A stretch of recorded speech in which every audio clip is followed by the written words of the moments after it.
Dadjahau Sintin Hen Rongsing. I am very honored Ki Kin that Dadja Sa Ichi. I can be with you. Thank you very much. I want to start as food for thought with a few quotes from extremely clever leaders which hold a particular truth and potency for us all today.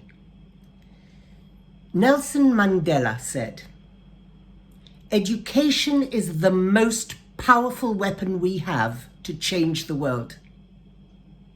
Gandhi said, "If we are to achieve real peace, we shall have to start with the children." Aristotle said, about 2 millennia ago, education of the head without education of the heart is no education at all. And finally, in a stark warning to us all, H.G. Wells said, "Civilization is a race between education and catastrophe." If we are to win that race and avoid catastrophe, which I have to say looms closer and closer every time I switch on my television set, then after decades of words, reports, and generalized principles, it is now high time for action and for the details. I'm thrilled to be here with you today, and particularly so because so many of you here sit at the very epicenter, and I hope I may say, at the very heart of that powerful place that can and must transform education for our sustainable development and our next generation, our present and our future. This assertion has been true over the past 200 years plus, since the education system we currently have was first designed, which was in and for the Industrial Revolution, the first Industrial Revolution. And it has rather tragically and certainly negligently not been reformed since. How much more critically urgent is it now, post the devastation wrought by COVID on our children's mental and personal and social development? The education system must be transformed, not merely reformed. The not-for-profit organization that I have founded and lead, which is called Think Equal, and was so honored to have received the prestigious WISE Award last year, is a program designed to actually provide the concrete, tangible tools, the lesson plans, the books, the resources, the exercises that will enable our teachers on the ground to provide the missing subject, the missing third dimension to education, which is social and emotional learning.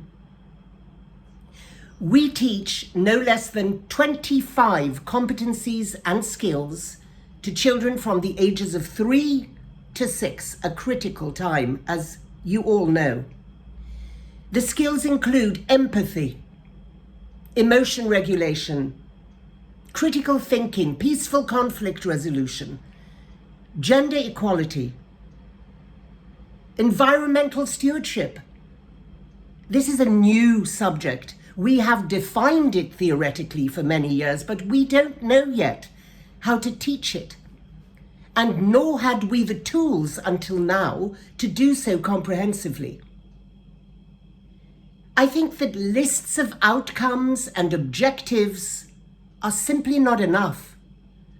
We need prescriptive tools and materials to equip our teachers, who themselves are overwhelmed, so that they can even-handedly mediate this new learning to our children. And we need this on an urgent basis right now. Together with world experts, including the co-founders of the Yale Center for Emotional Intelligence, the late Sir Ken Robinson, in whose giant footsteps we walk, neuroscientist Professor Richard Davidson, and many others, we have designed a concrete, tangible toolkit as a foundation not only in psychosocial well-being, but also for social justice, mediated at the right time. And the right time is undoubtedly and indisputably early childhood, between the ages of 3 and 6, while the brain is still under construction and development.